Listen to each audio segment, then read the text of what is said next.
having called the longest playoff game in modern NHL history, a 5-overtime win for the Flyers.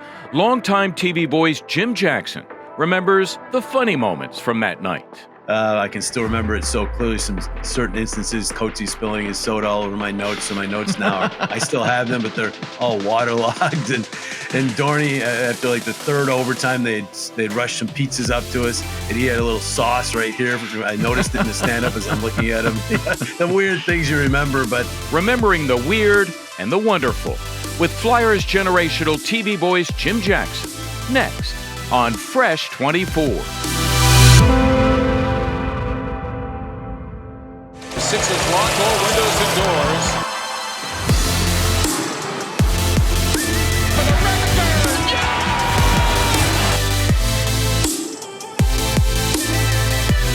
Reddick, can he get it off? And the putback turning garbage into goal.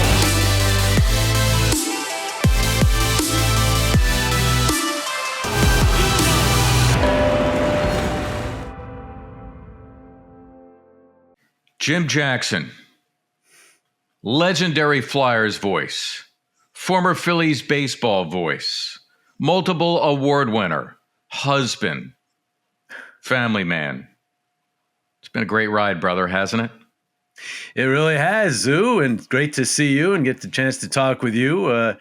We were voices of the two teams together for so many years. I miss you. I absolutely miss you on the air. Kate does a great job, but still miss hearing your dulcet tones. But it's been a great ride, and I still have a little bit more in me, I think. But so far, so good. 31 years now, I guess. Wow.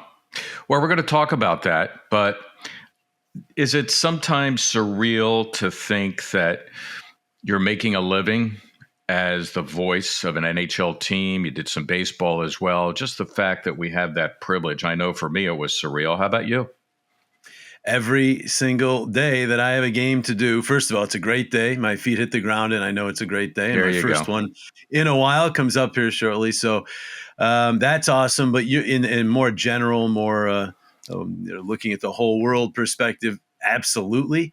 I especially, as you did some broadcast coaching. I'm doing that right now. And when I talk to these kids and I see where they're at, it obviously brings me back to where I was back then. And I didn't really think I was going to get here.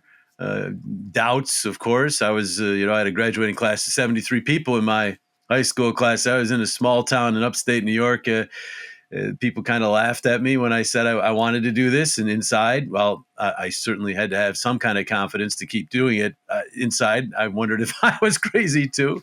So, yeah, absolutely. It's awesome. I guess the surreal part of it is, and I was just noticing this the other day because every year or two, 2 or 3 years before the Flyers season starts, I'll dive back into their history just to brush up. They have a couple of books that the late, great Jay Greenberg wrote, Full Spectrum, and then the second one of that series, which really is a great history of the Flyers. So I'll read through that again. And I was just realizing the other day, I've now been here longer than the Flyers had been around when I came here. And I can't wrap my arms around that, because when the Flyers won their Stanley Cups, I was a kid in upstate New York, and it just seems like so long ago. Yet when I came here, 1993, that doesn't seem as long ago. Yeah, right. And it's longer. So, it's 31 years. And to that point, I think the Flyers were somewhere around their 25th anniversary. So that part, Zoo, is beyond surreal. But to your point, just being able to do this, I mean, we get to, and you got to watch some of the best athletes in the world do what they do, describe it, and oh, by the way, they pay you for it. Yeah, pretty good gig. You say you're from upstate New York, but many people don't even know that. They just think of you as being part of the Philly sports fabric. When did you make that transition, when you felt like, all right, I'm a Philly guy now?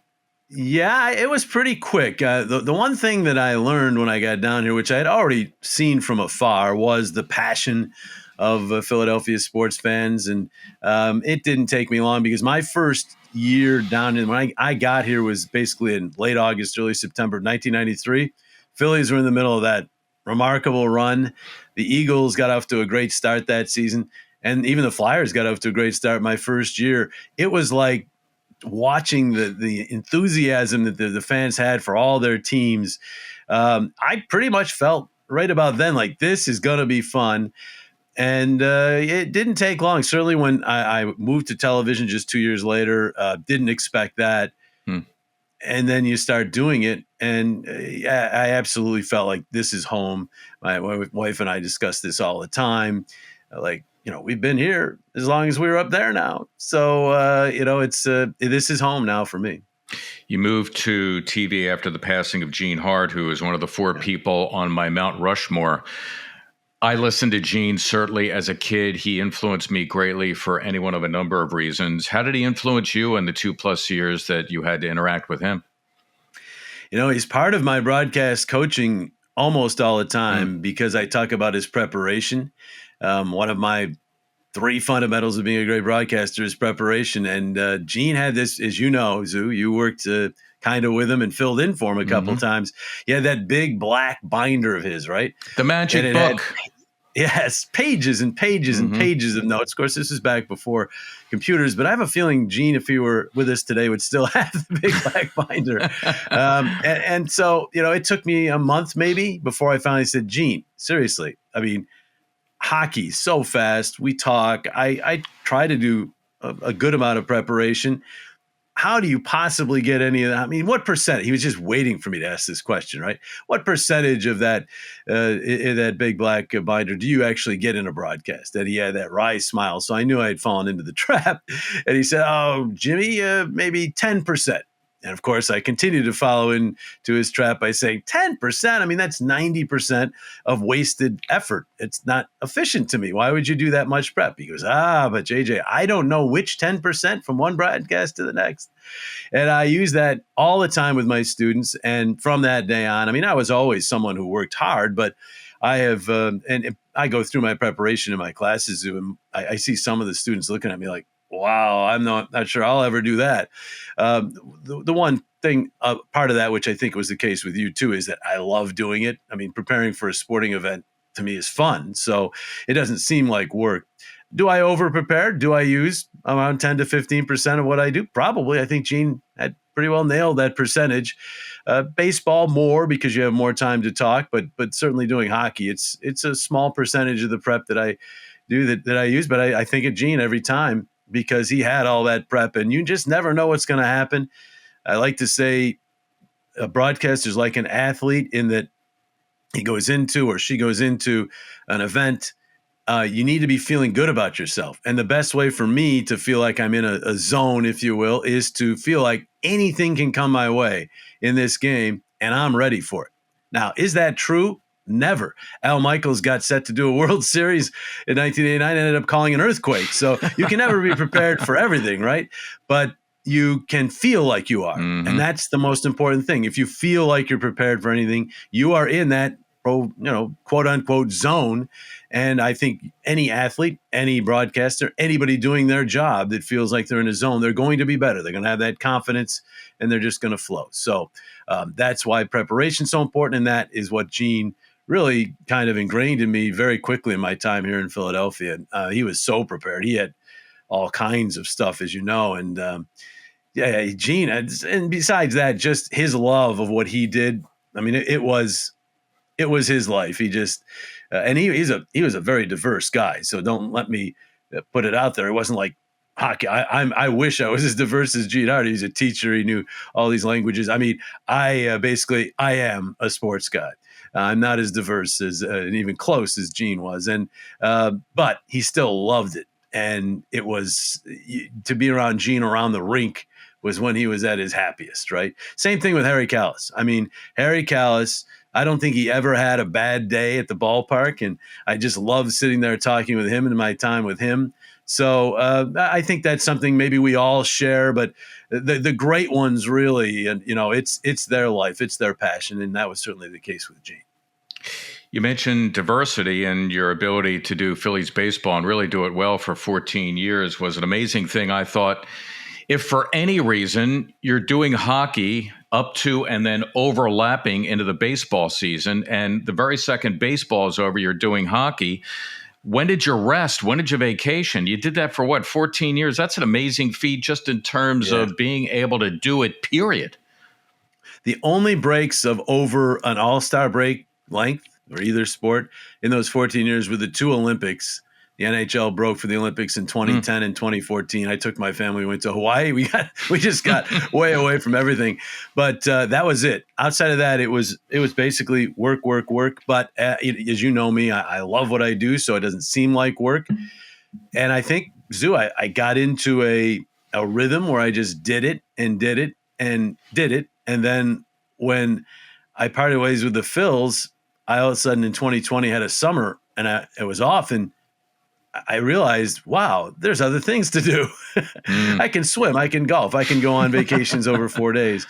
And I probably didn't realize what I was missing. I mean, I loved what I was doing, so there was no reason for me to explore anything else. I missed the one regret. I missed a lot of family stuff, which and I'm sure you can relate to. I mean, you miss things that other fathers get to do with their kids and with their wives, and so their husbands with wives. So that part I knew while I was doing it, I was missing out on. But the sacrifice was a pretty good paycheck and a lot of fulfillment in what I was doing professionally. But I do think back to my first 5 years with the Phillies, 07 through 11. That was crazy. You talked about how one sport ran up to the other, but in those years, both the Flyers and Phillies were deep into their playoffs, right? And so the crossover in October was the full month of October, and the crossover in March, April, May, sometimes with 1 year actually into June was all the way. So I was doing two sports at once, and it was I never felt tired because what's happening at that time of year? One sport's beginning and the other's ending. So what's happening? Either the beginning of a season, high adrenaline, or playoffs, high adrenaline. So adrenaline always carried me. But I think now to some of the travel, and the Phillies were awesome about this. They took care of all my travel because my main gig obviously was with the Flyers. And so I was the lead announcer for them. I was a fifth or sixth in the chain for the Phillies. So the Phillies came in and said, yeah, if we get to the playoffs, we'll fly you. So I remember the first year they made the playoffs in 07, they played Colorado in a best of 5. And the first game was in Philly. It was an afternoon game. And it was the day before the Flyers season opener in Calgary. So I looked at it and said, wow, that's going to be a tough, am I going to be able to do this? And yeah, we did it. So I did the game for the Phillies, got on a flight that night, flew to Chicago, slept at the airport, not in the airport hotel, and then went from Chicago to Calgary and then did the Flyers game the next day. The weird part about that was in the afternoon in Calgary, as I'm doing my hockey prep, I had game 2 of the Phillies Rockies on my TV. I obviously wasn't able to do that game for the Phillies, but it was so weird having been there 24 hours, less than 24 hours ago, doing the game, and now I'm watching the same two teams on TV as I'm getting ready to do a hockey game. It was like, wow, this is really strange. And then the Flyers moved on to Edmonton, and the way it worked is if the Phillies were able to win game 3 of their series in Colorado, I was going to join them for games 4 and, if necessary, 5, because the Flyers had a break in their schedule. And I was literally on the tarmac, and we were supposed to know ahead of time, but if you remember game 3, you probably don't, but in 07 against, there was a electrical outage at Coors Field, and so they had this long delay, and the game got delayed. And I was either going to fly from Edmonton to Denver or Edmonton with the team to Vancouver, but I was on the tarmac. The game wasn't over yet. But I remember as we're taking off, Rob Brooks texted me, enjoy Whistler. The Flyers were going to do a team bonding thing in Whistler. So I was going to the team bonding thing. That meant, unfortunately, that the Phillies had lost, which they did in that game 3. So craziness. And throughout those playoff years for the Phillies, I remember jumping on a red eye from San Francisco during the 2010 NLCS, getting back for a Flyers game the next day. A lot of craziness. And I was never tired. I mean, I think back now, how was I not tired? I was doing a lot of prep on the planes and, wherever I could get my prep in, but it was just so much fun. And I have so many great memories from those years with the Phillies, and so happy I did it. And then the Flyers, 2010, of course, they went to the Stanley Cup Finals, and So it was just a crazy time. And then both teams went throughout the rest of that decade, went quiet. The Phillies were completely out of the playoffs until last year, and the Flyers would every other year make it but lose in the first round. So those deep runs were gone. And I remember thinking in August, September, and sometimes in February, March, all right, I got to gear up. No, I don't really have to gear up. I was just getting ready to switch to the other sport. So it was much more like doing one sport, going to the next, and not the crossover. And I realized at that point, I miss the crossovers. I miss having to go back and forth. And these days, at least with the Phillies, it would have been, if I was still working, it would have been back to doing that. But we'll get the Flyers back into the playoffs here too as well. Okay, so let's talk Flyers and playoffs. And of course, the 5 overtime game is something that I know you've addressed many, many times in your career. That occurring in 2000, the Flyers, thanks to Keith Primo, beating the Penguins in Pittsburgh. Where does that game stand in all the games you've done, hockey, baseball, and so forth, in terms of being a career highlight? I think, Zoo, it's still number one. I get asked the question, what is my number one, a lot. And there have been some other moments where I think my heart was pounding faster. I was too tired for it to pound too fast in that game. It ended at 2:30 in the morning. But it was such a part of history. It's still the longest NHL game in modern history since the forward pass was allowed. So, they had a couple back in the 30s and 20s that were longer. But, I mean, if you didn't allow forward passing, I don't think you could really compare it. So, and it was almost broken last year. But still, you're looking at such history, Flyers history for sure, rivals. It swung the series. So that's still probably number one. 2010, they had some great moments. I mean, a shootout win over the Rangers in the last game of the season. One team goes into the playoffs, the other team goes home. Doesn't get much better than that. Brian Boucher, my new broadcast partner, makes the save in the shootout. That's my favorite call, mainly because for once in my life, I was a minimalist. I didn't overcall it. I tend to get a little excited and say too much. That time I didn't. A little easier in a shootout. You can prepare yourself for it a little, but that was probably what I liked best about a call. But for history, for pure excitement, I'd still go with Preem's goal, the 5 overtime game. It was just, I can't believe it was 23 years ago now, but I can still remember it so clearly. Some certain instances, Coatsy spilling his soda all over my notes. So my notes now, I still have them, but they're all waterlogged. And Dorney, after like the 3rd overtime, they'd rush some pizzas up to us, and he had a little sauce right here. I noticed it in the stand-up as I'm looking at him. The weird things you remember, but that night was just unbelievable. Brian Boucher also, part of that. He was in net for that game and allowed a goal in the first shot. Didn't allow another goal for 8 periods almost. So it was a crazy night. So that's still up there. Another one that comes to mind is 2004 against Toronto. Up there, double. It was in overtime, 2nd round. Jeremy Roenick scored after Sammy Kapanen, you may remember, was plastered with a hit, and he was dazed and confused and trying to figure his way back to the bench. Primo literally hauling him in with his stick to the bench. And then moments later, Roenick jumps on the ice, goes down, wins the game, sends the Flyers to the conference finals. That call, I get a lot of feedback from fans on that. That's their favorite call. And I mean, by the time the goal scored, Zoo, I had no oxygen left. So much had been happening for 2 minutes. I hadn't taken enough breaths. Got to remember to take breaths. And by the time the puck was in the net, I mean, I sounded about 5 octaves higher. So it's maybe not my favorite call because I sound so weird, but people just like the pure excitement of it, right? The genuine loss of oxygen. So that one's up there too. And of course, the comeback against the Bruins in 2010. And Claude Giroux gave me 6 gazillion highlights and highlight moments. Eric Lindros. So there's so many, but yeah, if you push me up against the wall, it's still 2000 Keith Primo, 5 overtimes. That's the top one. Well, we certainly make it a point to talk about the Sixers on Fresh 24 with Marc Zumoff. We're going to do that. We're going to talk about your road to Philadelphia from humble beginnings in Utica, New York, the son of a veterinarian. But first, my friend, it is time for our halftime segment. I'm going to give you, this is called our 6-pack. I'm going to give you a choice between 2 things. You are to choose one, and don't overthink it. Are you ready? Okay. Here we go. I'm ready. So, you ever get to a game and your view's nothing close to what you thought it would be? Listen, I got to buy seats now too, no freebies, so I'm teaming up with Game Time. They have got killer last-minute deals, flash deals.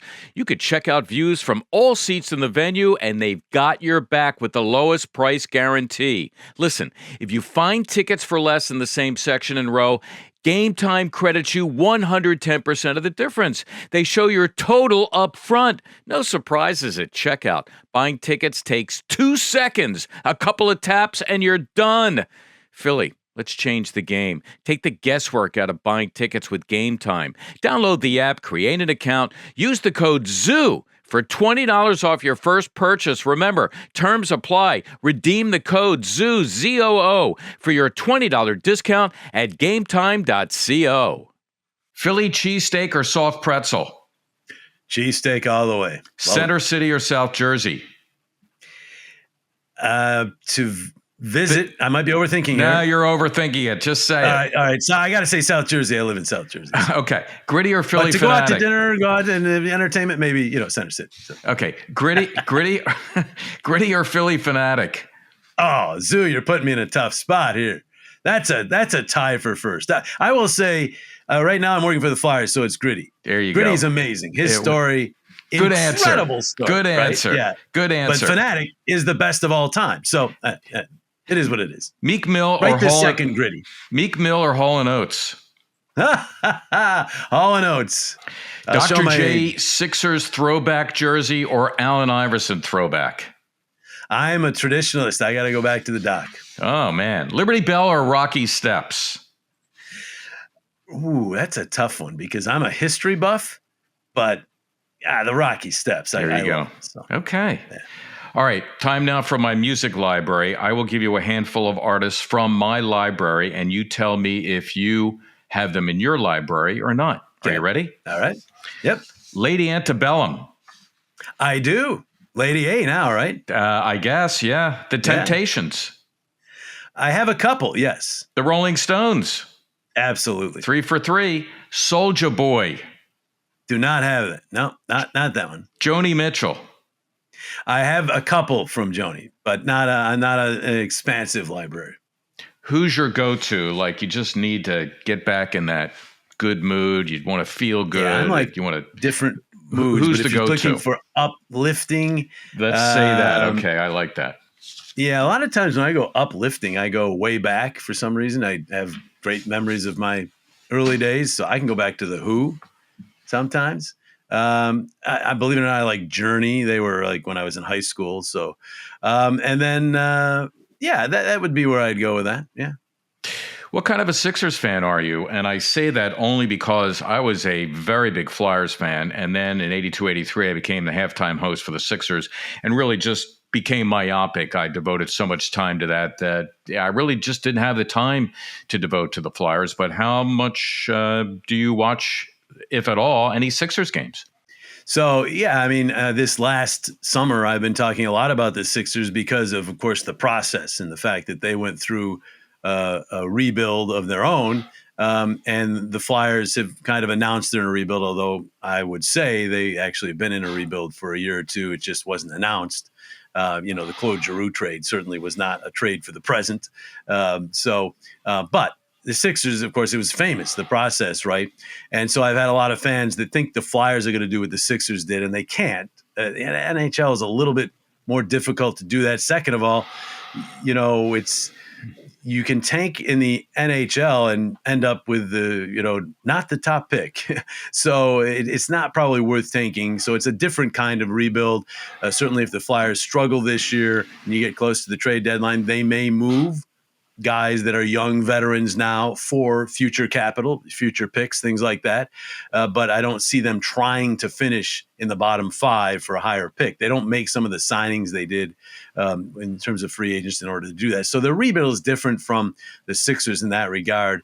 But I still think, whether or not the process still goes on with the Sixers, as long as Embiid's here, I think it does. So I think we're all still fascinated to see how it eventually ends. It may have ended the process already. So you probably know more about that than me. But I guess if Embiid's still here, technically the process is still underway, right?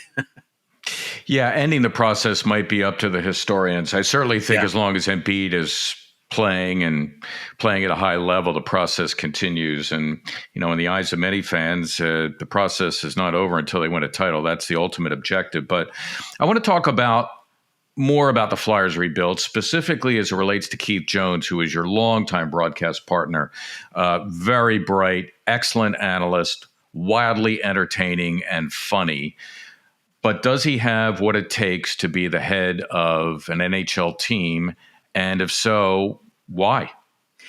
He absolutely does. And what I like to say about Jonesy is he's kind of like a chameleon. He can basically contour himself into whatever role is necessary. I think one of the reasons people may doubt him is they remember him from his days on WIP.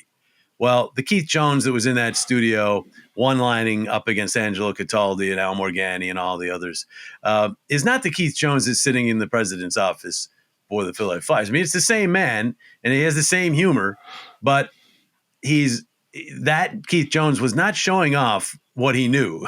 He didn't have to. That wasn't his role in that genre. So he can adjust. He adjusted to being my partner. He adjusted to going nationally. He adjusted to being in the studio at NBC as opposed to being ice level at TNT. He was on. He was up in Canada. He was on in a draft situation where they drafted fantasy teams. All different sides of Keith Jones. What I will say is he is extremely intelligent, very intuitive, and very adept at observing things that I don't think many hockey people see or at least understand the way he did. I could sit with Jonesy and watch a morning skate and just take in some of his comments about how guys were skating, what they're doing with their equipment, how a goalie his body language was, a short conversation with a coach, how a coach was interacting with the player, just all these different elements from a simple morning skate where he could find something that he felt might be usable in the broadcast, but also that just was pertaining to where this team was going. And also when we were on the road and we were in the media room, the lunchroom, the dinner room, the GMs would come see him. Joe Sakic would come find Keith Jones. Ken Holland would come find Keith Jones. Jim Rutherford. It wasn't like Jonesy sought them out. They wanted to know because he saw all the teams as the national broadcaster. So I don't think you could be much more tied in than Keith Jones is, other than already having been a general manager or a team president of another team. There was no way he could be better prepared for what he's doing. And the same goes for Danny Briere, who ended a brilliant playing career and went down to the low minors and learned about everything about an organization from the bottom up. Went to business school, and people tell me that about Dan. He's not prepared. No one could be more prepared for being a general manager than Danny Briere, outside of course, having been a general manager already. And I don't think the Flyers wanted to find another ex-GM. They wanted to see if Danny has learned, and I have no doubt that he has. So both he and Jonesy are really well prepared, even though they're not ex-presidents or ex-GMs of teams. They're both eminently prepared. To answer your question, Jonesy's absolutely the right guy. I know how he thinks about building teams. I know he's going to do it. The other thing that Jonesy has is a trait. I think Danny is as well. I don't know Danny as well, obviously, as I know Jonesy. I've known Danny a long time, but he hasn't been my broadcast partner for 17 years. But Jonesy does not care at all about people giving him verbal shots or about negativity toward him. He cares about how Flyers fans feel. He has a real good feel for that. But he's not going to let the naysayers on social media have any impact on him at all, or talk radio or talk shows, whatever. He's just not. It doesn't bother him. It's never bothered him. He doesn't care. So that, I think, is a really good trait, thick skin to have in his position. I mean, right now it's a honeymoon. And that's great. They're going to lose games. They're prepared to lose some games as they build this. And while some fans at first say, "Oh, we're ready for the rebuild," well, they got to be ready for some losing too. Jonesy will be able to handle that. I think Danny too, and that's really good for the long-term future of the franchise. You mentioned social media. I have to ask you your interactions with social media, and I just know myself it can be great and not so great. What is your feeling about social media, and how do you deal with some of the haters? It's such a tough thing, Zoo, because it can be such an asset as far as from a work standpoint. I I'm not on Instagram nor Facebook. I guess I'm technically on both, but I never actually use them. But what used to be Twitter, now X, I'm on, and I used to build lists for each team. I still do, and have the writers, the broadcasters, the team websites all in that list, and that would be where I'd go to as I'm preparing to play that team. I'd catch up somewhat through that. So it's a great thing to have for that. Also, charity. It's a great way to push, GoFundMe's that are legitimate ones, and it's such a great thing to get the word out for charities. So there's a lot of good in it, but yeah, the negativity is really can be daunting. I've already talked with students who've been affected by it, bullying and all kinds of things that go on in social media. I wish there was a way to control it, but what makes it so good also makes it so bad. And it's really tough.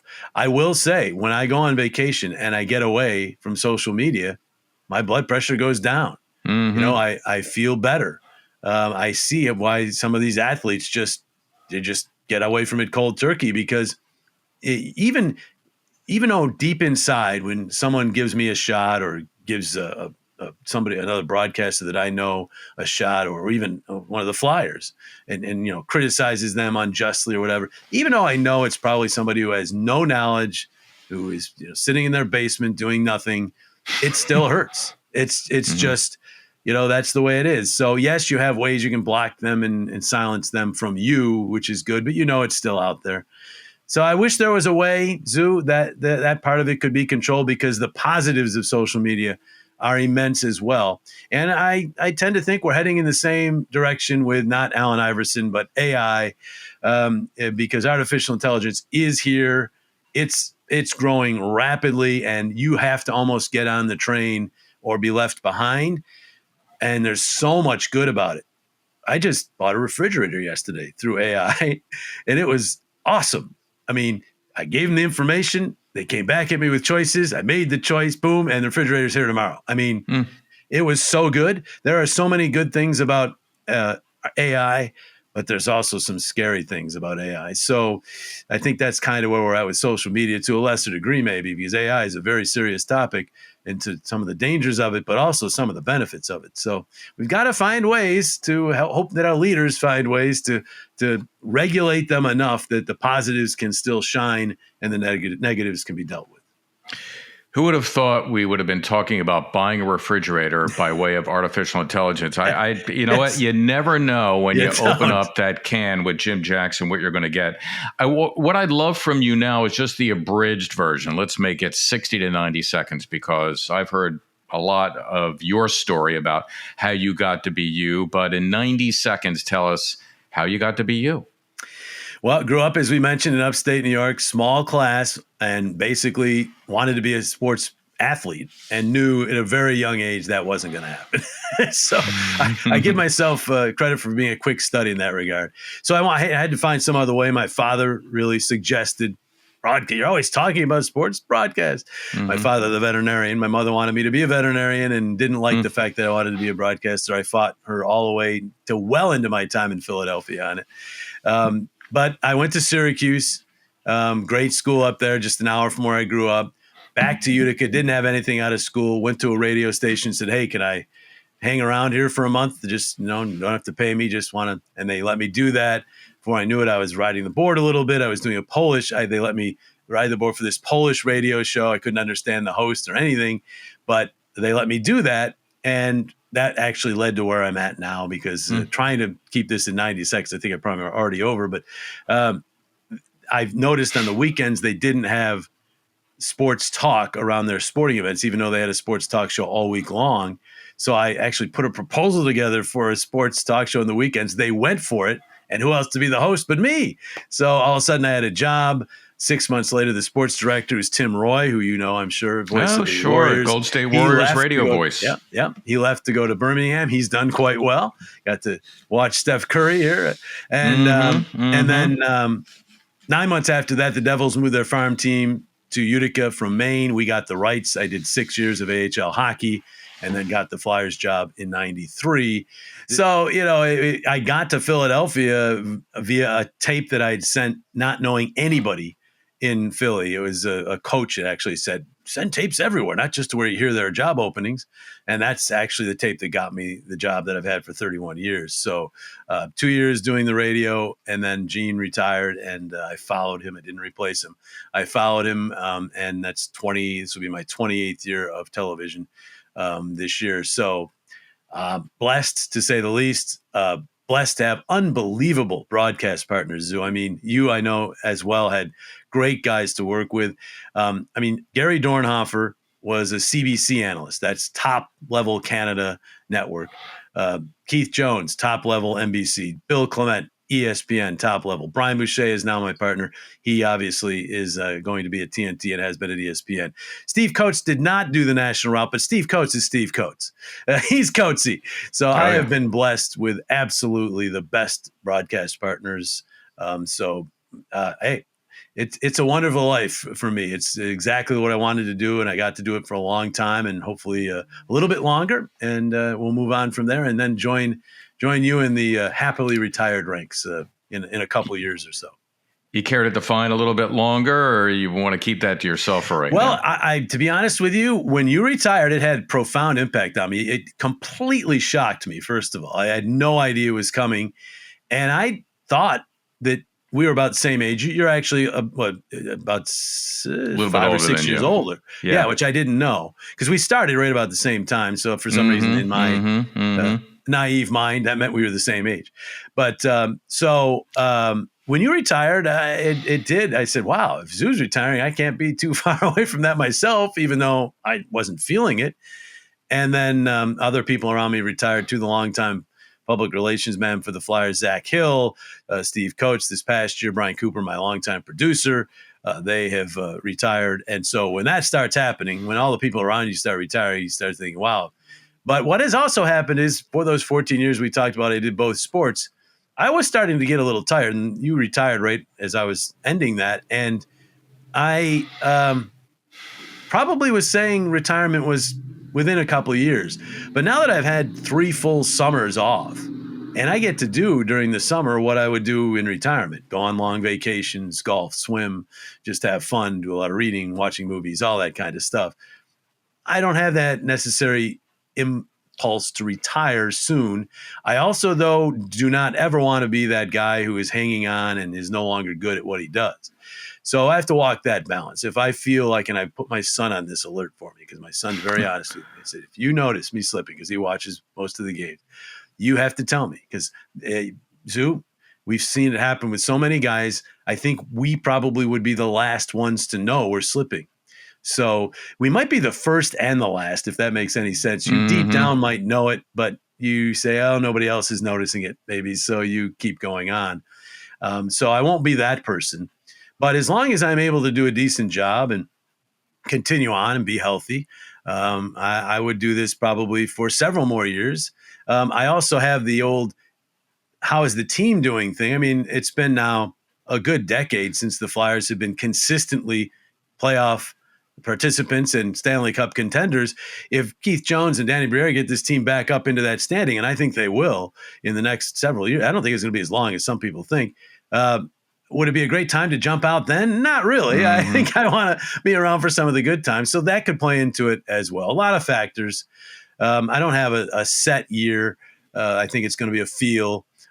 Just curiously, I know I'm not supposed to be asking the questions here, but did you have it? Absolutely. That was the age you wanted to retire, or was it a feeling? It was a feeling. I entered my last contract. It was a 3-year deal, and my wife and I discussed the possibility. And after the first year of that deal, I looked at her, she looked at me and said, yeah, it's time to start to wrap it up. So it became a 2-year process, and I'm happy I did it. I miss my colleagues. I miss the action. I miss the players. I miss the aspect of being live on the air. But listen, JJ, if I was still doing Sixers games, you and I would not be having this conversation on my podcast. So there are many benefits to retirement, and this is one of them. There you go. But you're a pretty smart guy, so you might have been able to pull off the podcast while still doing the play-by-play. Who knows? I tell you what, though, it has been. I've gotten to know you, Zoo, through speaking to your class. We've done a couple other podcasts. which were fun, by the way. We should probably work on some kind of announcers podcast. Let's do it. Let's do it. Yeah. And, I have so much respect for what you did for your career, but more so for you as a person. So it's been great to get to talk to you again. And we've been saying this for quite a while, but we got to get together for lunch one of these days. I would love that. I know you're going to get busy soon, so let's try to do that. In the meantime, JJ, thank you so much. All the best. And long may you wave, my friend. And the same to you, Zoo. It's been a pleasure. Check out our friends over at Philadelphia Sports Nation, a local Philadelphia sports site covering your favorite teams across blogs and social media. PHLSportsNation.com. Philadelphia Sports Nation. PHL Sports Nation. Enhancing your Philadelphia sports fan experience.